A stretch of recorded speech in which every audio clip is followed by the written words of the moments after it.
मैंने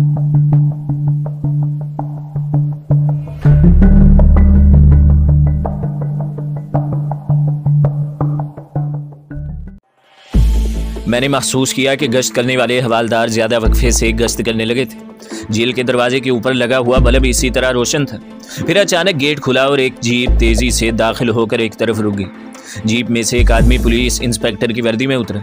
इसके साथ जेल के 2 सिपाही भी थे। मैं चौकन्ना हो गया।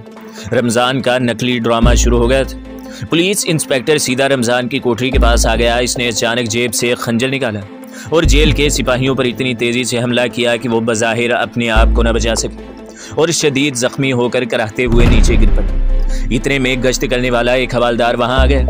पुलिस इंस्पेक्टर ने उछलकर इसे एक फ्लाइंग किक लगाई और हवालदार के हाथ से बंदूक नीचे गिर पड़ी। पुलिस इंस्पेक्टर ने इस पर भी खंजर से वार कर दिया। ये सारे के सारे वार नकली थे। कोई जख्मी नहीं हुआ था, बल्कि एक सोची समझी स्कीम के तहत इन सिपाहियों ने खुद पर बनावटी बेहोशी तारी कर ली थी। रमजान की कोठरी खोल दी गई।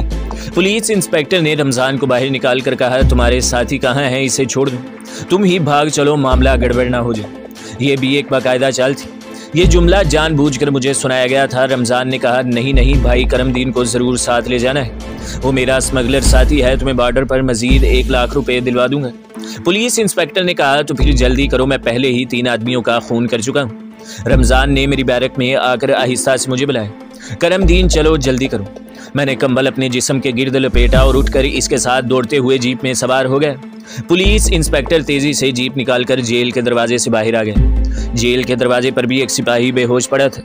पुलिस इंस्पेक्टर ने कहा, इसे मैंने सबसे पहले बेहोश किया था। हमारी जीप रात के अंधेरे में जालंधर सेंट्रल जेल से निकलकर शहर की एक वीरान सड़क पर भागने लगी। हम जालंधर रेलवे स्टेशन से भी आगे निकल गए। अब एक ऐसी कच्ची सड़क पर जीप दौड़ती जा रही थी जो अमृतसर जाने वाली रेलवे लाइन के साथ साथ जा रही थी। रमजान और मैं जीप की पिछली सीट पर कंबल लपेटे बैठे थे। इसने मेरे कान के करीब मुंह लाकर कहा, यह आदमी पुलिस इंस्पेक्टर नहीं बल्कि सरहद के एक मशहूर स्मगलर का साथी है। इस स्मगलर से हमारा राब्ता है। जासूसी के साथ साथ मैं इसके लिए स्मगलिंग भी करता हूँ। मैंने इसे पैगाम भिजवाया था, चुनाचे इसने अपने इस खास आदमी को मेरी रहाई के लिए यहाँ भेजा। मैं जानता था कि रमजान झूठ बोल रहा है और ये पुलिस इंस्पेक्टर CID का आदमी है। मैंने पूछा, अब हम कहाँ जा रहे हैं? क्या हम अमृतसर बॉर्डर की तरफ जा रहे हैं? मैं अपने जहन में अब इन लोगों के चंगुल से फरार होने की स्कीम तैयार कर रहा था, क्योंकि असल फरार अब मेरा होने वाला था। रमजान ने कहा, अगर तू मुझे बता दो कि वो मुकाम कहाँ है जहाँ तुमने खुफिया कोड बुक छुपाई हुई है, तो मैं इसे वहाँ जाने को कहूँगा और फिर इसे यहाँ से चलता करूँगा और हम खुद ही किसी न किसी तरह अमृतसर पहुँच जाएंगे। वैसे इस वक्त ये अमृतसर की तरफ ही जा रहा था। मैं भी अमृतसर ही जाना चाहता था, क्योंकि मैं शहर की गलियों से वाकिफ हो गया था और वहाँ अपने आप को कुछ देर के लिए बासानी पोशीदा रख सकता था। मैंने धीमी आवाज़ में रमजान से कहा, मैंने कोड बुक अमृतसर के कश्मीरी बाग में एक जगह छुपाई हुई है। इससे कहो कि ये हमें अमृतसर कंपनी बाग वाली नहर के पास उतार दे। ठीक है रमजान बोल। इसने पुलिस इंस्पेक्टर से कहा, चमन जी हमें कंपनी बाग की नहर पर उतार दें। पुलिस इंस्पेक्टर ने मोटी सी गाली देकर कहा, कहीं मुझे ना फंसा देना। कंपनी बाग में आजकल रात को पुलिस गश्त करती रहती है। ये भी इसने झूठ बोला था और फरार के ढोंग को हकीकत का रंग देने की नाकाम कोशिश करते हुए कहा था। मैं खामोश बैठा रहा। रमजान ने इसे मिन्नत समाजत के अंदाज में कहा, चमन जी मैं डेरे पर आकर तुम्हें भी खुश कर दूंगा। तुम जानते हो कि स्मगलर लोग वादे के बड़े पाबंद होते हैं। तुम हमें अमृतसर के कंपनी बाग वाली नहर के पास उतार देना। पुलिस इंस्पेक्टर ने झंझलाकर कहा, ठीक है, तुम्हारी सीट के नीचे सिविलियन कपड़ों की गठरी रखी है, अपने जेल के कपड़े उतार के नीचे पहन लो। मैंने सीट के नीचे से गठरी निकालकर जेल की वर्दी उतार कर मैल खोरे रंग का कुर्ता और धोतियां पहन ली। भूरे रंग का एक कंबल भी हमें मिल गया। जालंधर से अमृतसर तक 40 मील का फासला जीप ने बड़ी जल्दी से तय कर लिया। जीप अमृतसर के मज़ाफ़ात से गुजरती हुई शरीफपुरे की आबादी में आ गई। यहाँ से मैंने पुलिस इंस्पेक्टर से कहा कि जीप को दाएं जाने वाले रेलवे फाटक के पार ले जाकर एक तरफ खड़ी कर दी। पुलिस इंस्पेक्टर ने एक बार फिर मोटी सी गाली दी और जीप दाएं तरफ मोड़ दी। मेरे इशारे पर जीप नहर के पुल की दूसरी जानिब शहतूत के एक दरख्त के नीचे खड़ी कर दी थी। पुलिस इंस्पेक्टर ने रोशनियां गुल कर दी और जल्दी से नीचे उतर कर बोला, अब फ़ौरन मेरी जीप खाली कर दो, मुझे खतरा है कि कहीं पुलिस गश्त करती हुई इधर ना आ जाए। मैं नकली थानेदार हूँ, धर लिया जाऊँगा, चलो जल्दी करो। ये सब एक ड्रामे के मुकालमे थे। रमजान ने मेरे साथ जीप से बाहर छलांग लगा दी और पुलिस इंस्पेक्टर से कहा, कालू को मेरा सलाम कहना आज सर्दी है। मैं फ़ौरन समझ गया कि रमजान ने खुफिया कोड में इंस्पेक्टर को शायद यही हिदायत दी थी कि वो मेरी निगरानी करता रहे। पुलिस इंस्पेक्टर भी बड़ी माहिराना अदाकारी कर रहा था। बोला, नस जाओ, किस मुसीबत में डाल दिया है मुझे तुमने, मैं जा रहा हूँ, तुम जानो तुम्हारा काम जान। और इसने जीप स्टार्ट की, इसे घुमा कर मोड़ा और तेजी से वापस शहर की तरफ रवाना हो गए। मैंने कंबलों की बुक्कल मार रखी थी, सर्दी बहुत ज्यादा थी। रमज़ान मेरे साथ लग कर चल रहा था। इसकी जेब में यकीनन पिस्तौल वगैरह मौजूद था। ऐसा कभी हो ही नहीं सकता था कि इसके पास असलहा न हो। मैं भी चौकस था। मैंने बहुत जल्द महसूस कर लिया कि वो मेरे बिल्कुल साथ लग कर चल रहा है और कोशिश कर रहा है कि मुझसे निसफ कदम पीछे रहे। इसने कहा, वो जगह कहाँ है करमदीन, हमें सुबह होने से पहले खुफिया कोड बुक निकाल कर यहाँ से भाग जाना चाहिए। चमन ने बताया था कि यहाँ रात को पुलिस की गश्त रहती है। वो जगह कहीं भी नहीं थी जहाँ मैंने कोई खुफिया कोड बुक दफन की हुई थी। अब मैं इससे भागने का मौका तलाश कर रहा था।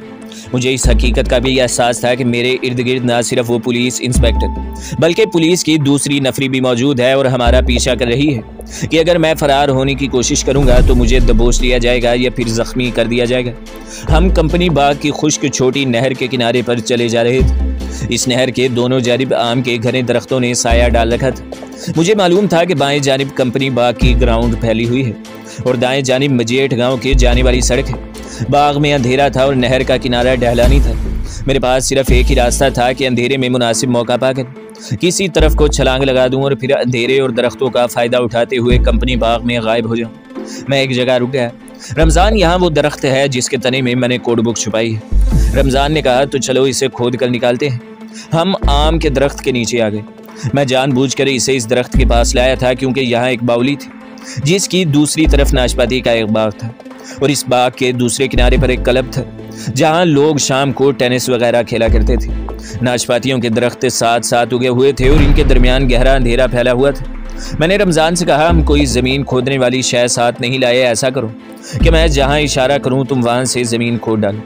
रमज़ान अब मुझे किसी किस्म का मौका नहीं देना चाहता था। बोला, करमदीन, तुमने कोड बुक छुपाई है, बेहतर है कि तुम ही ज़मीन खोदो। मैं इधर उधर देखता रहता हूँ कि कोई सिपाही इधर ना निकले। मैंने कहा, ठीक है, तो फिर तुम मेरा कंबल संभालो। अब मेरे अंदर का कमांडो पूरी तरह बेदार हो गया था। मैंने बिजली की सी तेज़ी के साथ कंबल उतार कर इस तरह रमज़ान के ऊपर डाला कि इसकी गर्दन मेरे बाजू के शिकंजे में आ गई। ये हरबा इंतहाई ख़तरनाक और मोहलिक था और रमज़ान जैसा आम भारतीय जासूस मेरे इस जानलेवा हमले का मुकाबला नहीं कर सकता था। इसकी गर्दन की हड्डी तोड़ने में मुझे सिर्फ 1 सेकंड का वक्फा लगा और इसके हलक से कोई आवाज़ न निकल सकी। मैंने इसे ज़मीन पर गिरा दिया और इसकी तलाशी ली। इसकी जेब में एक छोटा रिवॉल्वर था। मैंने पिस्तौल संभाला और अपने आप को नहर की ढलान पर वाक़े बाउली की दूसरी जानिब लुढ़का दिया। मैं झाड़ियों में से गेंद की तरह लुढ़कता हुआ नाशपाती के बाग में घास पर जा गिरा। अभी मैं उठने ही लगा था कि जहां मैं रमज़ान को मार गिराया था वहां दूसरी जानिब से टॉर्च की रोशनी पड़ी। फिर कुछ आदमियों के कदम दौड़ते हुए नहर की मुंडेर की तरफ बढ़े। मैंने दरख्त के पीछे से देखा तो अंधेरे में नहर की मुंडेर पर कुछ आदमियों के साए हरकत कर रहे थे। फिर किसी ने चिल्लाकर कहा, इसे पकड़ो, वो यहीं कहीं होगा। साथ ही फिजा में पिस्तौल के फायर की आवाज़ गूंज उठी। टॉर्च की रोशनी दरख्तों पर गिरी और मैंने दरख्तों में अंधाधुंध भागना शुरू कर दी। टॉर्च की रोशनी ने मुझे अपनी जद में ले लिया। वो जा रहा है गोली टांगों में मारना। दाएं से एक फायर हुआ, गोली मेरे बिल्कुल करीब दरख्त के तने से टकराई। मुझे रास्ते का इल्म था, इसलिए मैं अंधाधुंध भागता हुआ नाशपाती के दरख्तों से निकलकर क्लब की अंग्रेजों के ज़माने की बनाई हुई इमारत की बाड़ फलांग है। अब मैं टेनिस कोर्ट में था। क्लब की दीवार में कोने पर एक जर्द बल्ब जल रहा था। भागते हुए मेरे कदम करीब आ गए थे और टॉर्च की रोशनी मेरी तलाश में मेरे पीछे पीछे थी। मैं टेनिस कोर्ट की बाड़ के साथ साथ भागता चला गया। फिर इसे एक जगह से अंदाजे के मुताबिक फैलाने और दूसरी तरफ एक पुराने हौज के पास आ गया जहां अंधेरे में सरू के दरख्तों की कतार खड़ी थी। यहाँ एक छोटा सा स्वाय नहर में से निकाला गया था ताकि बाग को पानी दिया जा सके। मेरे पीछे 2 फायर हुए। सुए की मुंडेर ऊंची थी। मैं छलांग लगाकर मुंडेर की दूसरी जानिब जा गिरा और ठंडी खुई वाले दरख्तों के झुंड की तरफ भागा। अंधेरा और रास्तों का इल्म मेरी मदद कर रहा था मगर पुलिस मेरे पीछे आ रही थी। मुझे इनके कदमों की और इनके चिल्लाने की आवाज़ें बराबर सुनाई दे रही थी। कभी कभी एक आधा फायर भी हो जाता था। कंपनी बाग की ठंडी खुई जिन लोगों ने देखी थी उन्हें मालूम होगा कि इसके पीछे में ईसाइयों के क्वार्टर के करीब से कच्चा रास्ता निकलता है जो आगे जाकर मुजेड़ जाने वाली छोटी सड़क से जा मिलता है। अंधाधुंध भागते हुए अचानक मेरी नज़र एक क्वार्टर की दीवार के साथ लगी खड़ी मोटरसाइकिल पर पड़ी। मैं इसे चलाने लगा तो पहिया जाम हो गया। इसके पीछे पहिए में ताला लगा था। मैंने इसे वहीं फेंका और आगे को दौड़ पड़ा। इसी दौरान किसी क्वार्टर में बंधा कुत्ता जोर जोर से भौंकने लगा। सिपाहियों ने अब शोर मचा दिया। पकड़ो पकड़ो की आवाज़ें मेरे चारों तरफ से आने लगी थी। अब मैं थक गया था और दिल में ख्याल आने लगा कि पकड़ लिया जाऊंगा। इसी ख्याल से मेरे अंदर जैसे एक नई ताकत कूद कर आ गई। मैंने अपनी रफ्तार तेज कर दी। मुजीठ रोड वाला मोड़ सामने था। यहाँ सड़क नाले के एक पुल पर से जरा सा घूम कर आगे जाती थी। मैंने देखा कि एक ट्रक शोर मचाता कदरे कम रफ्तार के साथ पुल का मोड़ घूम रहा था। मैं एक तरफ छुप गया। पीछे से एक और फायर हुआ। ट्रक मेरे करीब से गुजरा तो मैंने इसके पिछले हिस्से को पकड़कर अंदर छलांग लगा दी। मैं बंद गोभी के ढेर पर जा गिरा। ट्रक ने सीधा होते ही रफ्तार पकड़ ली। ट्रक ऊपर से खुला था। कब में एक तख्त लगा था। मैंने तख्त में से गर्दन निकाल कर पीछे देखा तो मुझे पुल पर बल्ब की रोशनी में कुछ सिपाही सड़क पर दौड़ते नजर आए, मगर मैं इनकी पहुंच से दूर होता चला जा रहा था। मैं बंद गोभी के ढेर में सिमट कर बैठ गया। मेरा सांस फूला हुआ था और इतनी सर्दी में मुझे पसीना आ रहा था। थोड़ी देर बाद सर्द हवा की वजह से मुझे ठंड लगने लगी तो मैं बंद गोभी के ढेर में मजीद सुकड़ कर बैठ गया। ये ट्रक सब्जी लेकर शायद बटाला या किसी दूसरे शहर की तरफ जा रहा था, क्योंकि वहाँ की पुलिस को वायरलेस पर मेरे फरार की खबर थोड़ी देर बाद पहुँचने वाली थी। चुनांचे मैंने रास्ते में ही किसी महफूज जगह उतरने का फैसला कर लिया था, मगर ट्रक की रफ्तार काफ़ी तेज़ थी। मेरे अंदाजे के मुताबिक ट्रक आधा घंटा चला होगा कि इसकी रफ्तार मदम होने लगी। कोई कस्बा आ रहा था। मैंने बंद गोभी के ढेर पर चढ़कर ट्रक की दीवार से बाहर झांक कर देखा। कुछ फासले पर किसी कस्बे की रोशनियां झिलमिला रही थी। ये रोशनियां ज्यादा नहीं थी, मगर लगता था कि कोई अहम कस्बा है। मैंने सोचा कि मुझे इसी जगह उतरने की कोशिश करनी चाहिए। ट्रक कस्बे के एक सुनसान बाजार में घूमा तो इसकी रफ्तार बहुत मदम हो गई। मैं ट्रक में से बाहर कूद गया। मैं सड़क पर गिर पड़ा, लेकिन जख्मी होने से बच गया। उठा और लपक कर सड़क के किनारे बंद दुकानों के अंधेरे में एक जगह बैठ गए। ट्रक की सुरख रोशनी बाजार के आखिरी किनारे पर पहुंचकर एक तरफ घूम गई। मैंने अंधेरे में सुनसान बाजार का जायजा लिया। इसकी दुकानें पुख्ता थी। ये वीरका या कोई दूसरा कस्बा नहीं लगता था। मकानों के छंबे बाहर को झुके थे। पिस्तौल मेरी जेब में महफूज पड़ा था। मैं सिर्फ मैल खोरे रंग के खद्दर के मोटे कुर्ते और तहमद में था। पाँव में रबड़ के जूते थे। कंबल मैंने कंपनी बाग में ही फेंक दिया था। एक चौकीदार लठ जमीन पर मारता हुआ जागते रहो की रीट लगाता गुजर गया। जब वो दूर चला गया तो मैं उठा और बाजार की शुरू की दुकानों की जानिब चलता बाहर निकला तो अचानक सामने एक मस्जिद नजर आई। मैं एक तरफ अंधेरे में खड़े होकर सोचने लगा कि यहाँ मस्जिद कहाँ से आ गई। मस्जिद आबाद लगती थी क्योंकि इसके बंद दरवाजे पर बल्ब जल रहा था। इसका मतलब था कि इस कस्बे में मुसलमान भी रहते हैं। अचानक मेरे जहन में कादियां का नाम गूंज गया। कहीं ये कादियान का गांव तो नहीं है? कादियां मशरिकी पंजाब में मिर्ज़ई मुसलमानों का गढ़ है। यहाँ के मिर्ज़ई मुसलमान शुरू ही से बड़े खुशहाल थे और 1947 में यहाँ कोई झगड़ा फसाद नहीं हुआ था। इन लोगों को भारतीय हुकूमत का बाकायदा तहफ़्फ़ुज़ हासिल रहा है। इसकी जो कोई भी सियासी वजह थी, मुझे इससे कोई सरोकार नहीं था। मुझे इतना मालूम था कि ये लोग अपनी बिरादरी के लोगों की बेहद मदद करते हैं। चुनांचे मैं सड़क पार करके मस्जिद के दरवाजे पर आ गया। मस्जिद के दरवाजे के ऊपर पत्थर की सफ़ेद सिल पर स्याह हरफ में जामिया मस्जिद कादियान लिखा था। मेरा अंदाज़ा गलत नहीं था। मस्जिद का दरवाज़ा अंदर से बंद था। मैंने आहिस्ता से दस्तक दी। मेरा दिल खौफ से धड़क रहा था कि न जाने अब मेरे साथ क्या सलूक हो।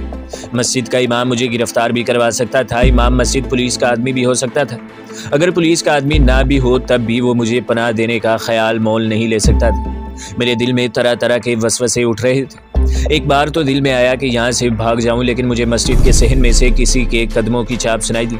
कोई मस्जिद के दरवाजे की तरफ आ रहा था। फिर आवाज़ आई, कौन भाई कौन है? मैंने बड़ी आजी से कहा, मौलवी साहब, अहमदी मुसलमान हूँ, परदेसी हूँ। बटाले की बस निकल गई है, सर्दी में ठठर रहा हूँ। मस्जिद का दरवाज़ा खुल गया। दरवाजे पर लगे बल्ब की रोशनी में एक सुर्खो सफ़ेद नूरानी चेहरे वाले बूढ़े मौलवी साहब खड़े मुझे सर से पाँव तक देख रहे थे। इनकी दाढ़ी सफ़ेद और चेहरा भरा हुआ था। उन्होंने सर पर गर्म टोपी और कांधों पर शाल ओढ़ रखी थी। अंदर आ जाओ बेटा। इनका हुजरा गर्म था। तांबे के हमाम के ऊपर दीवार पर एक बल्ब रोशन था। कोने में चायदानी, प्यालियाँ और पानी की एक बाल्टी रखी थी। एक गैस का छोटा सा चूल्हा भी था। चूल्हे के पास ही गैस का छोटा सिलेंडर पड़ा था। मौलवी साहब का बिस्तर जमीन पर दीवार के साथ लगा था। उन्होंने मुझे अपना कंबल ओढ़ने को दिया और कहा, यहाँ सो जाओ। तुम बटाले में क्या करते हो बेटा? मैंने कहा, हजरत जी, वहाँ बस मजदूरी करता हूँ। पहले मालिर कोटला में सब्जी की दुकान थी। गुजारा बड़ी मुश्किल से होता था। बटाले आकर चाय का एक खोखा बना लिया। वहीं रहकर अपने बूढ़े वालदैन का पेट पालता हूँ। मौलवी साहब अपने लिहाफ में दिबक कर मेरी शक्ल पर नजरें जमाए हुए कहने लगे, तुम घर से कोई स्वेटर या कंबल लेकर नहीं चले थे? इतनी सर्दी में एक तहमद और कुर्ते में ही निकल आए। मैंने कंबल को जिस्म के गिर्द करते हुए कहा, हजरत जी, क्या अर्ज करूं? कंबल था, लेकिन मैं इसे रेलवे स्टेशन के बेंच पर रखकर बाथरूम में गया। वापिस आया तो किसी ने कंबल उड़ा लिया था। क्या करूं हजरत जी, ऐसे लोग भी हमारे भारत में होते हैं। मौलवी साहब ने कहा, तुम्हारे सर और दाढ़ी के बाल इतने बड़े हैं, तुम हजामत नहीं कराते। मैंने यूं ही कह दिया, बस जी टाइम ही नहीं मिलता, इंशाल्लाह बटाले जाकर बाल कटवाऊंगा। चाय पियोगे? मौलवी साहब ने पूछा। अगरचे मुझे चाय की बेहद तलब हो रही थी, लेकिन मैं मौलवी साहब को अपने बारे में ज़्यादा सवालात करने का मौका नहीं देना चाहता था। मैंने कहा, जी नहीं शुक्रिया, मुझे नींद आ रही है। अच्छा फिर सो जाओ, अजान होने में ज़्यादा देर नहीं है। अगर नमाज पढ़ना चाहो तो आ जाना, नहीं तो सोते रहना। सुबह कौन सी बस पकड़ोगे? जी पहली बस पकड़ूंगा जो अजान के बाद जाती है। मौलवी साहब ने कोई जवाब न दिया। उन्होंने अपना चेहरा लिहाफ के अंदर कर लिया। मैंने भी कंबल ऊपर कर लिया। सख्त थका हुआ था, इसलिए हुजरे की गर्म फिजा में मुझे बहुत जल्द नींद आ गई। आँख खुली तो मैंने कंबल हटाकर देखा, हुजरे का बल्ब बुझा हुआ था। दरवाज़ा बंद था और इसकी दुर्जों में से धूप की किरणें अंदर आ रही थी। लगता था कि दिन काफ़ी निकल आया है। मुझे बाहर किसी आदमी के बातें करने की आवाज़ सुनाई दी। मैंने दरवाजे के सुराख में से बाहर झांका तो मेरा दिल उछल कर हलक के पास आ गया। बाहर सहन में बिछी हुई सफ पर मौलवी साहब के पास पुलिस का एक थानेदार बैठा था। मौलवी साहब कह रहे थे, आप चाहें तो बेशक मेरे हुजरे की तलाशी ले लें। यहाँ अगर आपका कैदी हुआ तो मैं आपको ज़रूर बता देता। मेरा हलक खुशक हो गया। दिल ज़ोर ज़ोर से धड़कने लगा। मौलवी साहब ने मुझे बचा लिया था। मेरा दिल मौलवी साहब के लिए ताज़ीम के जज्बात से लबरेज हो गया, मगर मुसीबत अभी टली नहीं थी। थानेदार मस्जिद में ही था। अगर वो तलाशी लेने के लिए हुजरे में आ गया तो मेरा पकड़े जाना यकीनी था। थानेदार कह रहा था, हमें आपकी ज़ुबान पर एतबार है मौलवी साहब। थानेदार उठकर खड़ा हुआ। मौलवी साहब भी उठ खड़े हुए। इसने दोनों हाथों से मौलवी साहब से मुसाफा किया और बोला, हमारी इतला के मुताबिक वो इसी इलाके में कहीं छुपा हुआ है। इसका हुलिया मैं आपको बता देता हूँ, वो हमारे एक आदमी को कत्ल भी कराया है। अगर वो इधर आए तो बराए मेहरबानी हमें ज़रूर इतला कर दीजिएगा। पाकिस्तानी जासूस भी है, इसे गिरफ्तार करवाना आपका राष्ट्रीय फ़र्ज़ है। मौलवी साहब ने पुरसुकून लहजे में कहा, भल्ला जी आप फिक्र न करें, आपका मुजरिम यहाँ आया तो मैं अपना राष्ट्रीय फ़र्ज़ ज़रूर अदा करूँगा। थानेदार ने हाथ जोड़कर प्रणाम किया और मस्जिद के सहन से उतरकर बूट पहने, फिर तस्मे बांध कर उठा और मस्जिद के दरवाजे से बाहर निकल गए। मौलवी साहब सफ़ पर बैठकर किसी पुरानी किताब के मुताले में मसरूफ़ हो गए। वो जानबूझकर अभी हुजरे में नहीं आ रहे थे। मैं कुछ देर दरवाजे से लगा इनको देखता रहा। धूप में इनका चेहरा मुनव्वर था और कदीम इंसान दोस्त सूफी बुजुर्गों की याद दिला रहा था। फिर मैं ज़मीन पर लगे अपने बिस्तर पर आकर बैठ गया। मुझे भूख भी बहुत लगी थी। थोड़ी देर गुजरी के दरवाज़ा आहिस्ता से खुला। मैंने चौंक कर देखा, मौलवी साहब हुजरे में दाखिल हो रहे थे। उन्होंने अंदर आते ही दरवाज़ा बंद कर दिया। मुझसे कोई बात किए बगैर वो कोने में गए। अलमारी खोलकर इसमें रखा दही का प्याला और 2 रोटियां निकालकर मेरे सामने रखी और कहा, ये खा लो बेटा, तुम्हें भूख लगी होगी। मैंने इनके हाथों को पकड़कर चूम लिया। शिद्दत जज्बात से मेरे आंसू उमड़ पड़े। मैंने कहा, थानेदार से आपकी जो बातें हुई हैं वो मैंने सुन ली हैं। मैं आपका एहसानमंद ज़िंदगी भर रहूँगा। मौलवी साहब का चेहरा जज्बात से आरी लगता था। उन्होंने बाहर जाते हुए कहा, अब यहाँ से बाहर मत निकलना, वो सामने वाला दरवाज़ा गुस्ल खाने का है। मौलवी साहब हुजरे से निकल गए। उन्होंने बाहर ताला लगा दिया। मुझे ताला लगाने की आवाज़ भी है। सख्त भूख लगी थी। मैं मीठे दही के साथ 2 रोटियां खा गया। फिर गुस्ल खाने में जाकर अच्छी तरह से नहाए, कपड़े बदले और कंबल ओढ़कर बिस्तर पर बैठ गया और सोचने लगा कि अब मुझे क्या करना चाहिए। मेरी मंजिल एक बार फिर मुंबई शहर थी। मुझे हकीम साहब से मिलकर पाकिस्तानी डॉक्टर अफरीदी और इसकी बेटी नौरीन का सुराग लगाने गुजरात काठियावाड़ के जंगलों में जाना था, जहाँ उन्हें अगवा करके किसी खुफिया एडमी मरकज़ में रखा गया था। यही मेरा सबसे अहम तरीन मिशन था। मेरे पास ना तो मुनासिब कपड़े थे और ना बम्बई तक का किराया था। सोचते सोचते मुझ पर ग़नूदगी तारी हो गई और मैं एक बार फिर सो गया। आँख खुली तो हुजरे के बंद दरवाजे से धूप की जो 2 किरणें लकीरों की शक्ल में अंदर आ रही थी अब गायब हो चुकी थी। दिन काफ़ी गुजर गया था। मौलवी साहब अभी नहीं आए थे। मैंने बंद दरवाजे के सुराखों में से बाहर देखा। धूप ढलने लगी थी। थोड़ी देर बाद ज़ोहर की अजान की आवाज़ बुलंद हुई और नमाजी नमाज पढ़ने के लिए मस्जिद में आना शुरू हो गए। मैं बिस्तर में आकर बैठ गया। नमाजी के बाद मौलवी साहब आ गए। इनके हाथ में रुमाल में बंधा हुआ डब्बा था। उन्होंने डब्बा खोलकर सामने रख दिया। अंदर एक कुल्फ़ी में घर की पकी हुई 6 रोटियाँ और दाल थी। हुजरे के दरवाजे को उन्होंने अंदर से कुंडी लगा दी थी। खाना खा लो बेटा, मैं बीच में आया था मगर तुम सो रहे थे। खाना खाते हुए मैंने मौलवी साहब से कहा कि उन्होंने मेरी खातिर बहुत बड़ी अखलाकी कुर्बानी दी है। वो थोड़ा सा मुस्कुराए। बेटा, जब तुम पहली बार यहाँ आए थे तो मुझे इल्म हो गया था कि तुम महज परदेसी नहीं हो और ये कि तुम अहमदी भी नहीं हो, लेकिन तुम मुसलमान भाई और पाकिस्तान के लिए एक इस्लामी मुल्क के मफादात के लिए काम कर रहे हो। इसलिए मैंने मस्जिद में बैठकर थानेदार से झूठ बोला। खुदा मुझे माफ़ कर देगा, क्योंकि मैंने ये सब कुछ एक मुसलमान भाई की जान बचाने के लिए किया है। मेरा दिल जज्बात से भरा है। खाने के बाद मौलवी साहब फरमाने लगे, अब तुम्हारा क्या इरादा है? तुम कहाँ जाओगे? क्योंकि तुम्हारा ज़्यादा देर यहाँ रहना ख़तरनाक होगा। मैंने कहा, हजरत जी, अब आपसे मेरा कोई राज नहीं। मैं यहाँ से मुंबई शहर जाना चाहता हूँ और मुझे कपड़े भी बदलने हैं और मेरे पास मुंबई तक का किराया भी नहीं है। मौलवी साहब ने कहा, दोनों बातों का बंदोबस्त हो जाएगा, लेकिन मेरा दिल कह रहा है कि हिंदू थानेदार अगरचे बज़ाहिर मुझसे मुतमईन होकर चला गया है, मगर इसका एक आदमी मस्जिद के सामने किसी जगह छुप कर या भेस बदल कर जरूर पहरा दे रहा है। तुम किसी भी लिबास में यहाँ से निकलोगे वो तुम्हें पहचान लेगा, इसलिए कि उन्हें तुम्हारा हुलिया बता दिया गया है। वैसे भी तुम्हारा चेहरा यहाँ अजनबी चेहरा है। मैंने कहा, तो फिर आपका क्या मशवरा है? क्या मैं रात के अंधेरे में पिछले दरवाजे से नहीं निकल सकता? मौलवी साहब फरमाने लगे, इस मस्जिद का पिछला दरवाज़ा कोई नहीं है, तुम्हें मस्जिद के सामने वाले दरवाजे से ही निकलना होगा। तुम अभी यहीं बैठो, सबसे पहले तो मैं तुम्हारे लिए कुछ कपड़े लाता हूँ। मौलवी साहब हुजरे को बाहर से ताला लगा कर चले गए। शाम की नमाज के बाद तशरीफ़ लाए तो इनके हाथ में एक थैला था। इसमें कॉलर वाली नीली कमीज़, एक पुरानी सी पतलून और एक फुल जर्सी थी। मैंने इनकी हिदायत पर ये कपड़े पहन लिए। मेरे पुराने कपड़े मौलवी साहब ने थैले में ठोंसे और उन्हें गुसल खाने की वर्द छती पर जाकर छुपा दिए। फिर उन्होंने एक छोटी थैली में से 70 रुपये निकाल कर दी। इन पैसों की मदद से तुम बड़ी आसानी से मुंबई पहुंच जाओगे। मैंने मौलवी साहब का शुक्रिया अदा करना चाहा तो उन्होंने मुझे ऐसा करने से मना कर दिया और बोले, अब सवाल तुम्हारे यहाँ से निकलने का है। वो बिस्तर पर बैठ गए और सोचने लगे। फिर अपना पुरनूर चेहरा उठाकर कहा, आज की रात तुम यहीं आराम करो, कल कुछ सोचेंगे। वो रात भी गुजर गई। दूसरे रोज सुबह की नमाज के बाद उन्होंने हुजरे में आकर बताया कि थानेदार के जाने के बाद से एक नया फकीर मस्जिद के बिल्कुल सामने आकर बैठ गया है। यकीनन ये पुलिस का आदमी है और तुम्हारी टो में है। हम इसे यहाँ से हटा नहीं सकते। इस तरह पुलिस तो ज़रूर शक में पड़ जाएगी। तो दोस्तों, अगली किस्त देखने के लिए हमारे चैनल को सब्सक्राइब करें, वीडियो को लाइक करें और बेल के आइकॉन को भी दबा दें, ताकि हर जो आने वाली वीडियो है वो आपको सबसे पहले मिलती रहे।